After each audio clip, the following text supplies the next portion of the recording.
Hi, everybody. Welcome back to the MetaStellar YouTube channel. My name is Maria KOROLOV, and I am the editor at MetaStellar.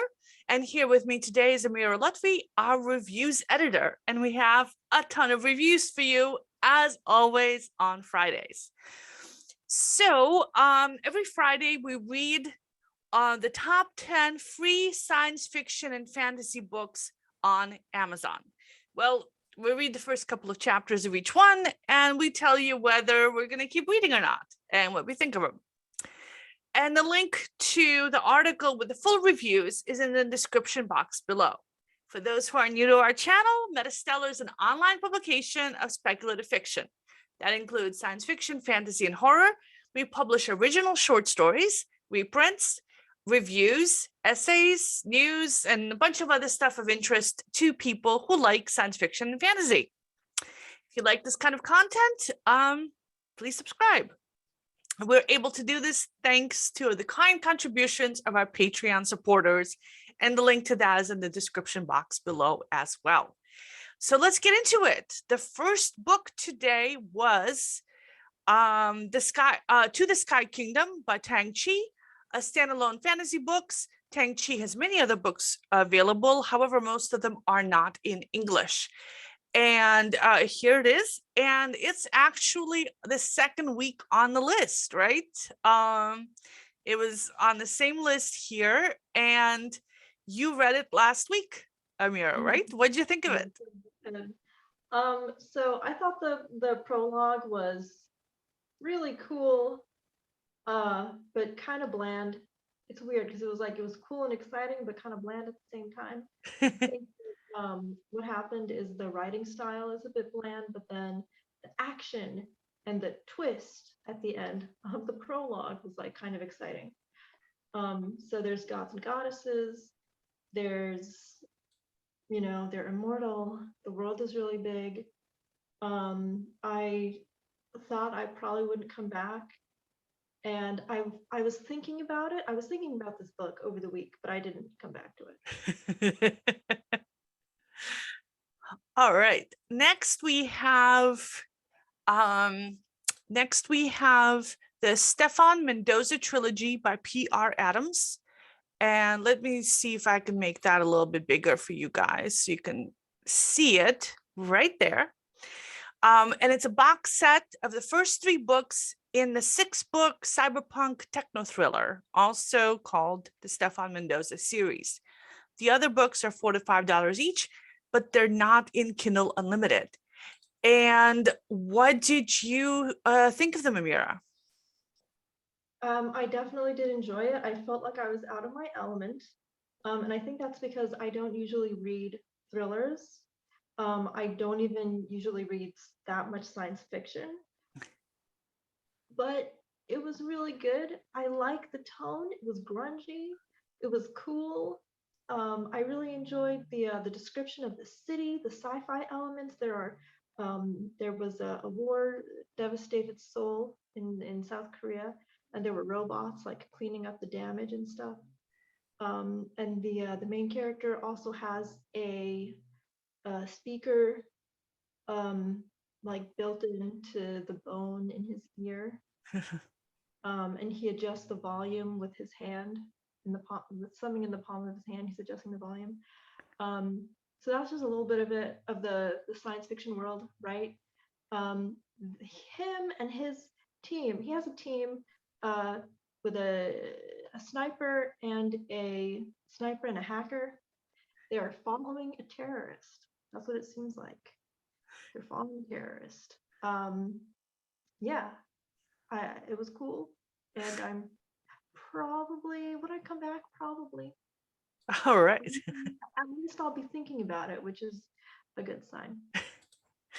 All right. Next we have Pursued by Rebecca Rivard.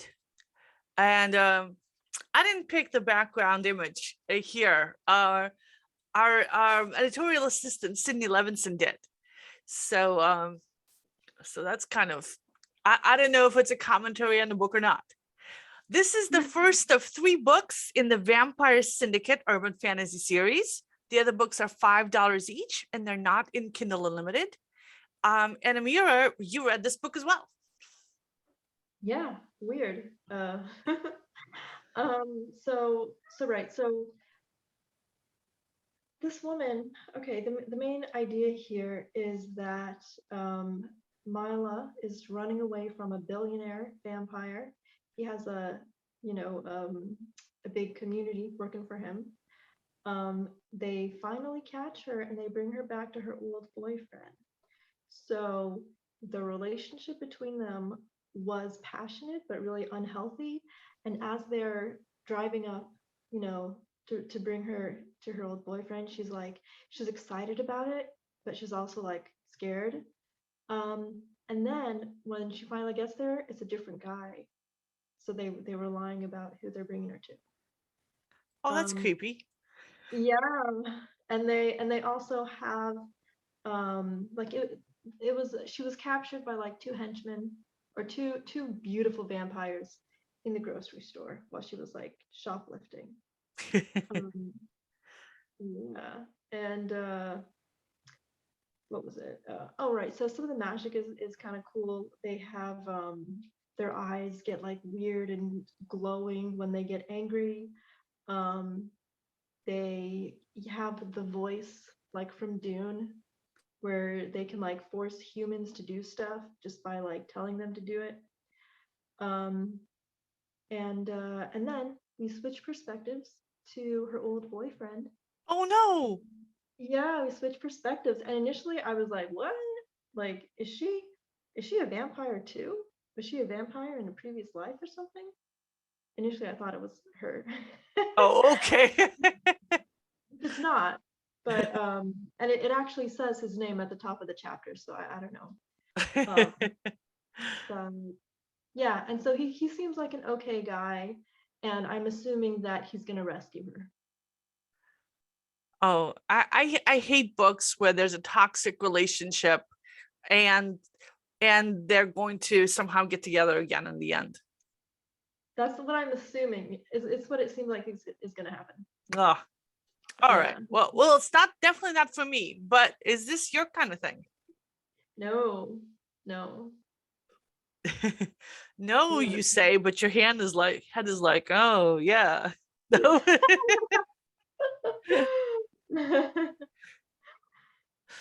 All right. Next we have Grimstone by Brad Magnarella, the first of two books in the Croft and Wesson occult mystery series. The other book is $3, but it is in Kindle Unlimited. And Alex KOROLOV read this one, and he says it's a buddy wizard occult mystery, which sounds awesome. I love this cover. I love the premise. So, two people who are very mismatched are working together to solve a case. Everson Croft is the senior wizard, and the junior wizard is James Wesson, and they live in Grimstone, Colorado. And the first guy, Croft, is a big city New York wizard, and Wesson is like a leather vest and cowboy hat kind of wild western type, and is a bit of a dubious character who makes enemies, including he's got some werewolves out to get him. Alex says he likes the story. He's going to keep reading.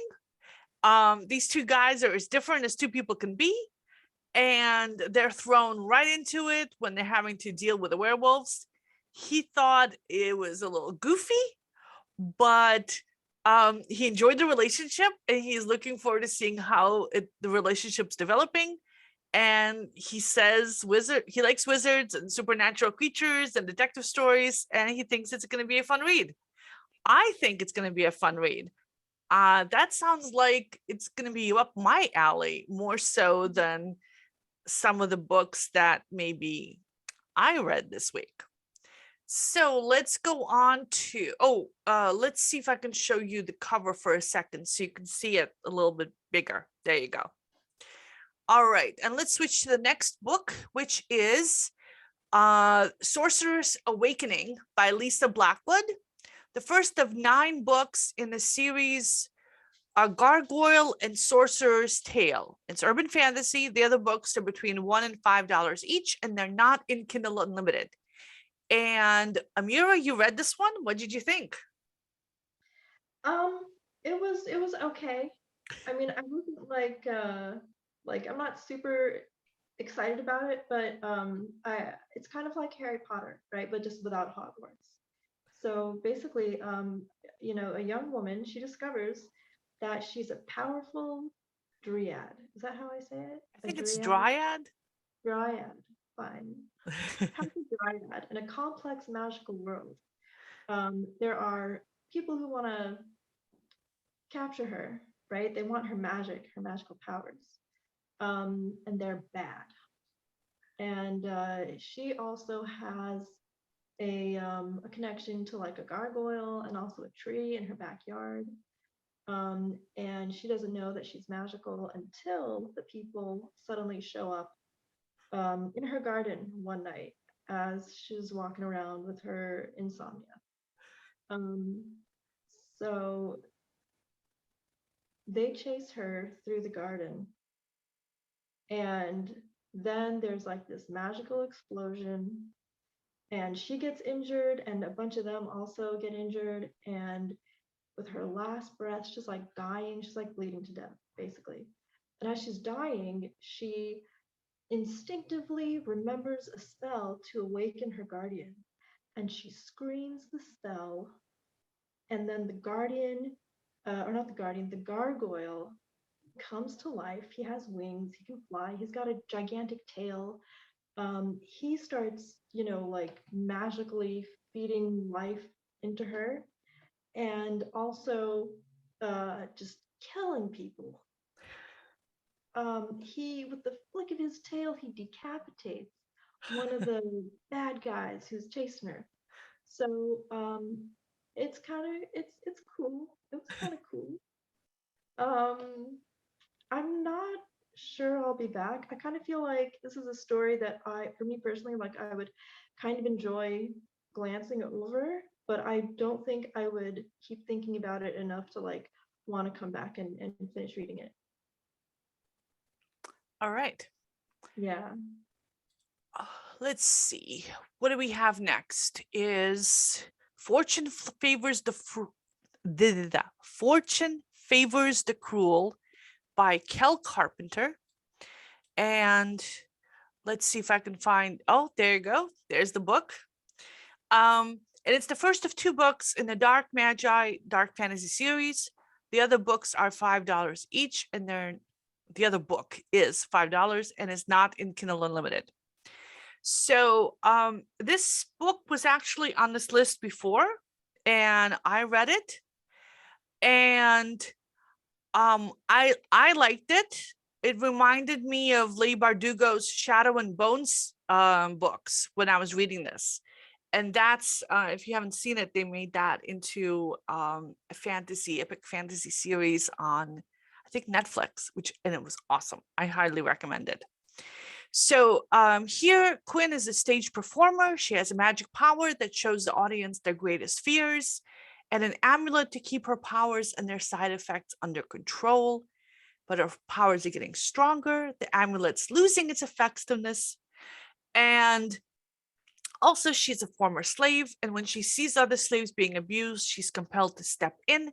And in the first chapter, she almost kills an abusive slave owner before a stranger with a scarred but strikingly beautiful face stops her. Then the stranger comes to one of her performances. How did he find out who she is? Are the authorities going to find her as well? How will she escape? So I love the premise. The world is grim, but very well realized. The heroine is sympathetic. And I was planning to come back and finish this book later, but I never did. But now that it's back on the list and I'm reminded of it, I might go back to it again. And Alex read this again. And basically, he says that he finds the two main characters compelling. And he also plans to keep reading to see how Quinn's magical powers develop. And he likes the relationship between her and that mysterious other guy. So there's 2 thumbs up from us. Next, we have Burnout. Here we go. There it is on the screen there, by Sean Platt and Johnny B. Truant. These two guys have been on this list before. We reviewed Pattern Black in February, and I think again in January. And in addition, Johnny B. Truant is the best-selling author of the Fat Vampire books, which are being adapted by NBC Universal this year as a Sci-Fi Channel series. In May, we also reviewed his book Long Shot. That was a year ago, last May. Wow, we've been doing this for a long time. He co-wrote that book with another author.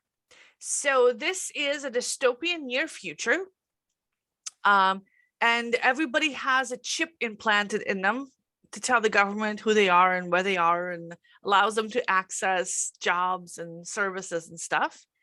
And the people who don't get chipped live off the grid as ghosts.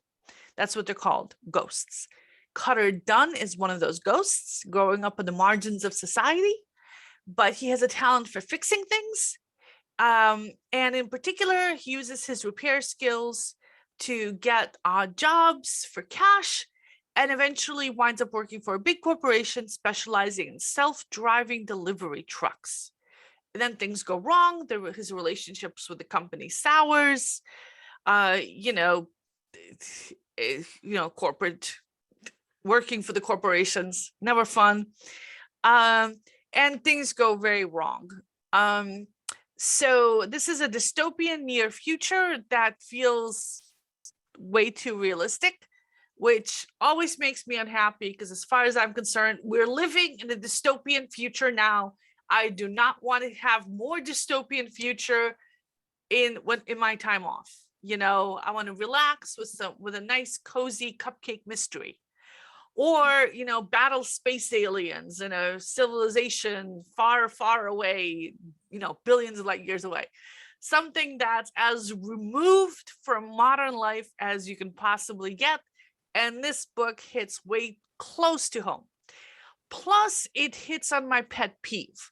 So everybody in this book is unable to fix stuff for themselves because they're spending all their time online, and they're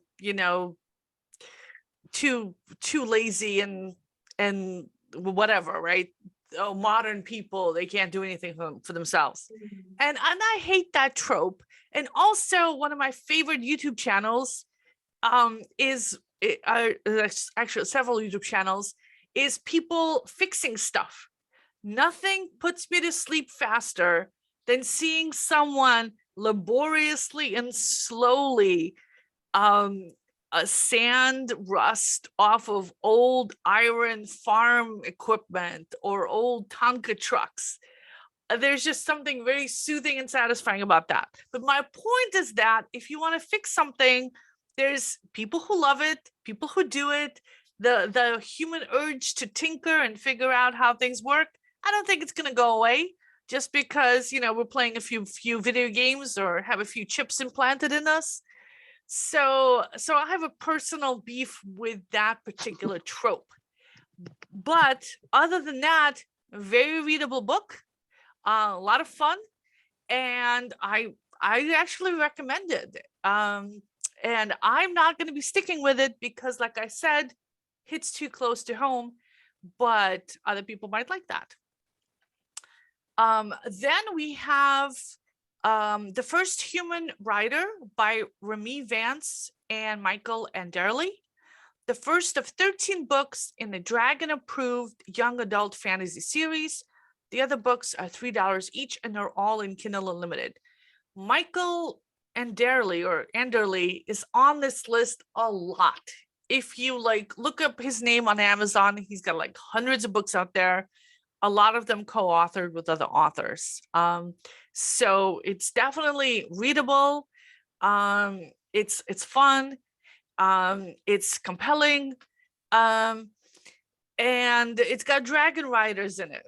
So if you like those kinds of things, this is a great book. And all the other books are in Kindle Unlimited, so it's a really good deal.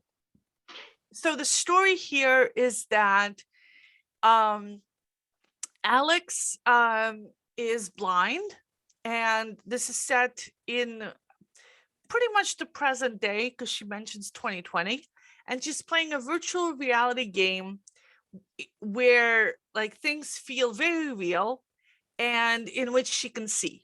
So I take it the virtual reality headset hooks into optic sensors in some form. The book, at least the part of it that I've read so far, didn't go into details. And in this game, she flies a dragon, and she fights battles, and she wins her way through to the big boss battle. And it turns out that the game was an audition for somebody to ride an actual dragon in a real fantasy world. And she's offered the opportunity to travel to this fantasy land to become a dragon rider to save that land in an epic battle of good versus evil. So fun premise. And I normally love books set in a video game. That's where I set my own books. It doesn't really draw me in. So first of all, it's young adult, and you know me, I hate young adults. If you guys have been watching these videos or reading our reviews, you know how much I abhor young adults and how little patience I have for all their problems. So there's that. I was a little bit confused about the whole, is this real, is this virtual, is this fantasy kind of thing at the beginning, but I got over that. That was like a minor quibble.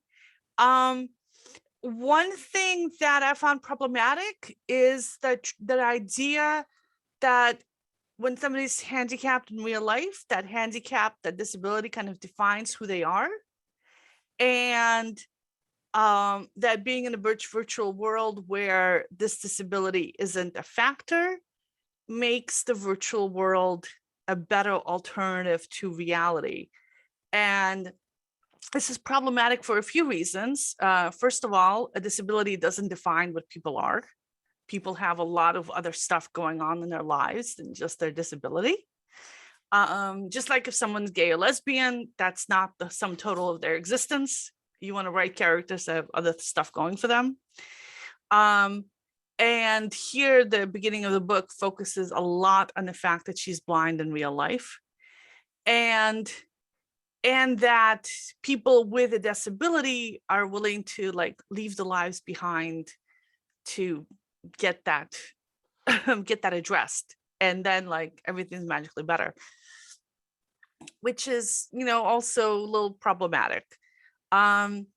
So, but on the other hand, that's the thing about virtual reality, is that you can be anything you want to be. I would have liked to see that character fleshed out a little bit more at the beginning, so that that isn't how she's defined. But that's a personal pet peeve, and I don't think that should keep anyone from reading the book. Will I stick with it? Probably not. Like I said, it's a young adult story, and I'm just not the target audience for it. Okay, I also read the next book on the list, Broken Witch, another young adult fantasy with fantasy worlds and the real world. So it starts out with two twin witches, Cosima and Chania, who live in the realm of Ashburg. And Cosima is the main viewpoint character, and she is so annoying. Well, maybe it's just me, but she doesn't have magic and her sister does, and she's really bitter about it, and major chip on her shoulder. And she thinks everyone favors her sister because her sister has magic and she doesn't, and she does stupid things because of it and gets in trouble, and her sister has to save her with her magic and is like, stop doing stupid things.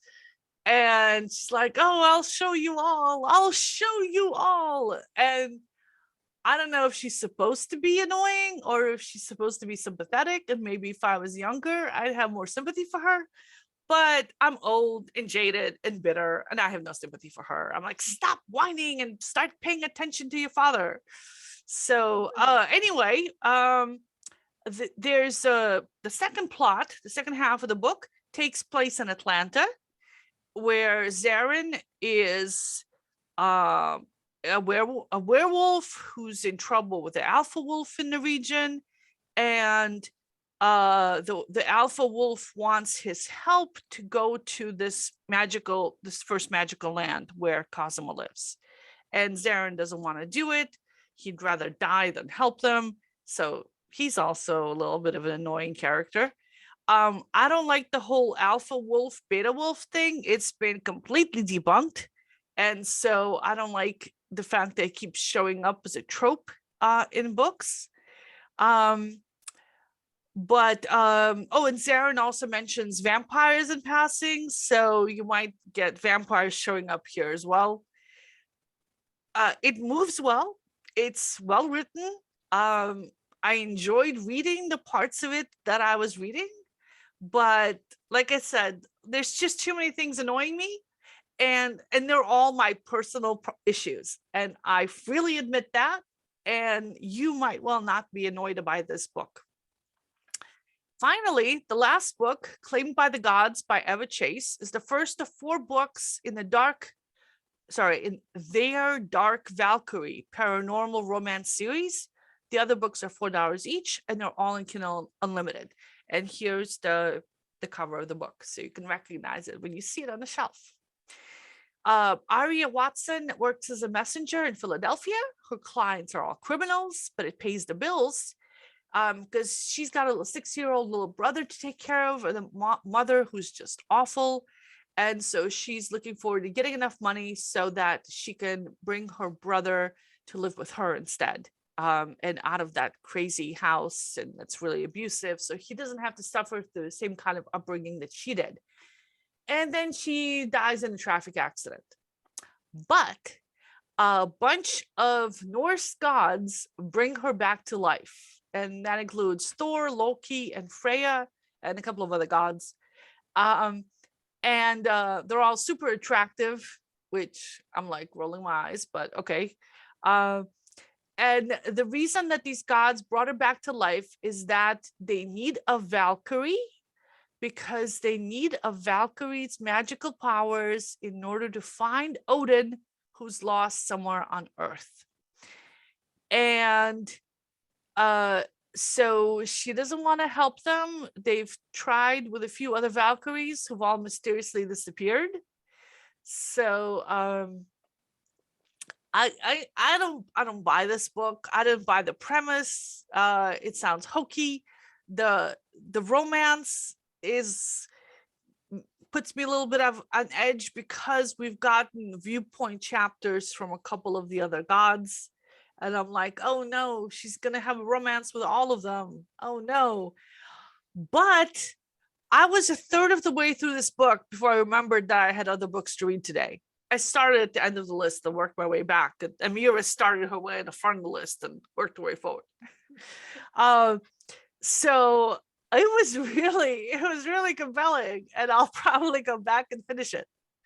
Yeah, I liked Arya, the main character. I got caught up in the story. What can I say? It's hokey, but it pulled me in, and it was definitely a distraction from normal life. So I definitely have to give you that. And as I was reading this, I was imagining the characters who played Thor and Loki in the Marvel movies, who are so hot. So yeah, thumbs up. All right. That's it for this week's books. And let's see. What else? Okay, so you can see all the Free Friday posts. So we've got a link to those below. You can subscribe to this video channel to make sure you don't miss any of the videos. It really helps to have your support. And then you can also support us on Patreon. All the fiction that we publish is free. and all the support that we get from Patreon goes to pay our authors. So thank you very much. And I'm going to post that there goes our Patreon supporters. Thank you very much, guys. We really appreciate it. And have you read any of the books? What did you think of it? Do you have any other books for us to check out? Let us know in the comments below. Thanks, everybody. And thank you, AMIRA, so much for joining us. And thanks to Sydney and Alex for helping produce this report. It is a huge, huge project every single Friday. Bye, AMIRA. See you next week. Bye.